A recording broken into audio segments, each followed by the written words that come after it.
Tapi ia menahannya, dan kembali membimbangkanku. Jangan dulu, pikirkanlah masak-masak, sebab yang dibutuhkan adalah orang-orang yang total berjalan di garis dakwah. Setotal doktrin yang ia semburkan ke wajah ke hatiku, setotal itu pula aku berubah.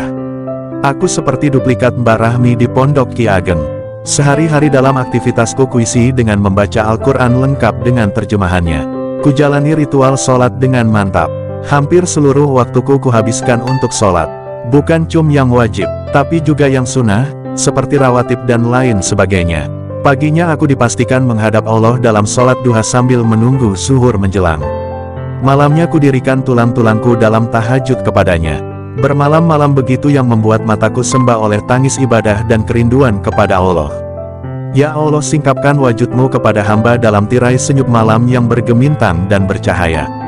Tak pernah putus kugiring aktivitasku pasca satu stasiun yang sama selakai tak pernah kualami sebelumnya, total beribadah. Kerjaku cuma di kamar, sholat, baca Al-Quran, dan berdoa. Dalam hatiku gumamkan bertangkai-tangkai doa harapan. Aku selalu merasa garing, kering, tak berdaya. Aku ingin menangkap harapan itu, memeluknya, menciumnya, membasuhkannya di hatiku, dan harapan itu hanya ada di haribaan Allah.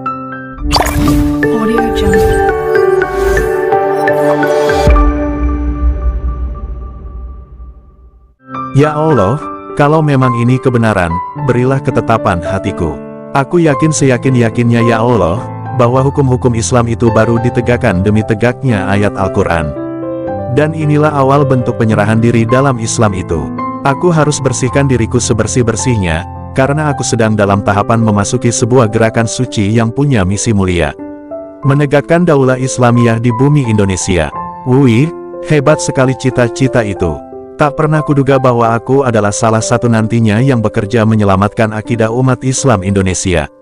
Dan semua itu harus dimulai dari dunia yang paling kecil, diriku sendiri. Ya, mulailah dari diri sendiri, lalu keluargamu, lalu.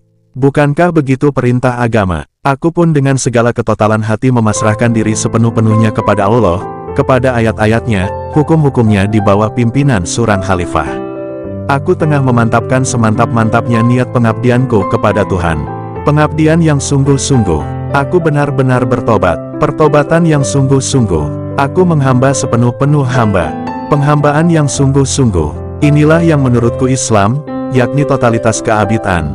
Tapi atas segala kehambaan itu, aku pun digunjingi hanya karena jilbab dan jubahku besar, bahkan ada yang bilang, tuh lihat tekstil jalan. Tapi aku menunduk saja, menunduk, dan menunduk, sebagaimana Rasul pernah mengajarkan.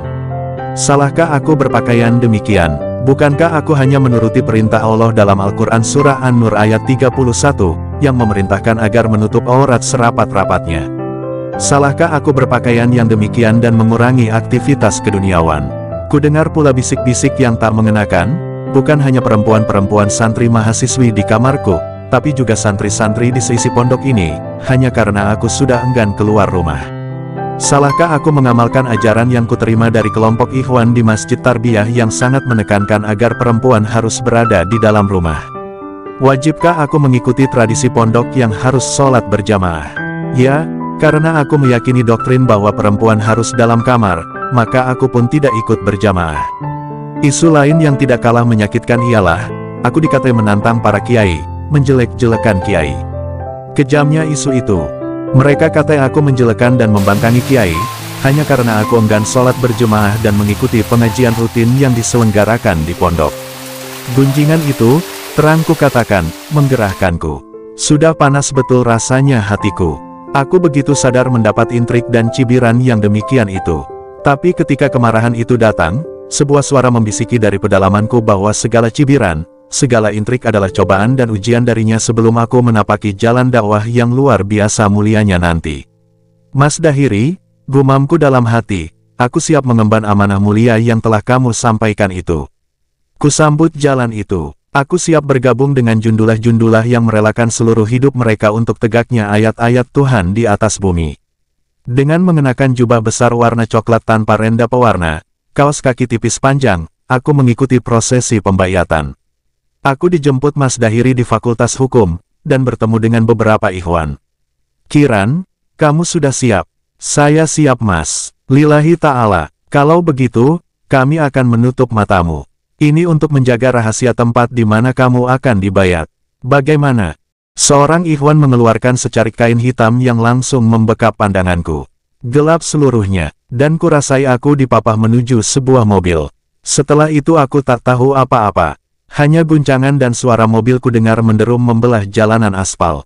Aku pasrah, dan aku merasa aku sedang berjalan di jalan yang telah dituntunkan Allah dan Rasul-Nya. Aku menuju pos pembaitan. Kata Mas Dahiri sebelumnya, pembaitan akan dilangsungkan di sebuah rumah yang dihuni beberapa ikhwan. Tapi itu bukan pos, melainkan rumah kontrakan kepunyaan salah satu anggota jemaah dari gerakan yang kumasuki ini. Tapi ia tak memberitahu di mana. Pokoknya aku disuruh ikut dan pasrah saja. Sepenuturan Mas Dahiri lagi, aku dinyatakan lulus screening, sebuah uji dan teror kejiwaan. Tahulah aku bahwa gerakan ini tak sembarangan merekrut kadernya. Mereka tak ingin orang yang masuk setengah-setengah. Jadi, hanya orang yang sudah dicabut akarnya yang bisa diterima. Dan aku adalah salah seorang yang telah dicabuti akar keberagamannya, di mana ajaran yang dipahami selama ini tidak benar dan harus dibersihkan. Dan setelah semuanya tercabut, sedikit demi sedikit ditanami bibit akidah yang baru. Dengan tercabutnya akar beragama yang memang kuakui sangat lemah itu, maka betapa mudahnya aku menerima dengan total semua doktrin gerakan di mana aku harus mengakui bahwa selama ini aku bukan orang Islam. Dalil yang menjelaskan itu adalah surah Al-Maidah, yakni kalau kamu belum berpegang pada hukum Islam, kamu adalah zalim, kafir. Dan aku amat sadar bahwa posisiku sekarang ini yang tak lain adalah kafir. Aku menyambut seutuh-utuhnya ajaran dan keyakinan baruku itu karena ajakan itu bersamaan dengan lempangnya hatiku untuk masuk Islam secara kafah. Aku ingin memeluk agamaku kembali dengan rasa baru dan bersiap masuk Islam kembali. Dan Islam yang kumasuki itu ialah Islam yang berkonsep hamba. Totalitas menyerahkan dirinya, harta benda kepada Islam. Seseorang harus tahu benar apa yang dia masuki. Dia harus tahu bahwa yang akan dia masuki adalah sebuah lembaga jihad, sebuah jaringan di mana setiap dari memiliki tanggung jawab besar.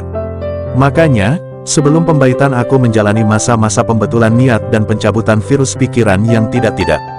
Dan hari Kamis ini puncak screening itu. Hari di mana aku akan diambil sumpah. Hari ketika aku sedang tunaikan puasa sunat Senin Kamis.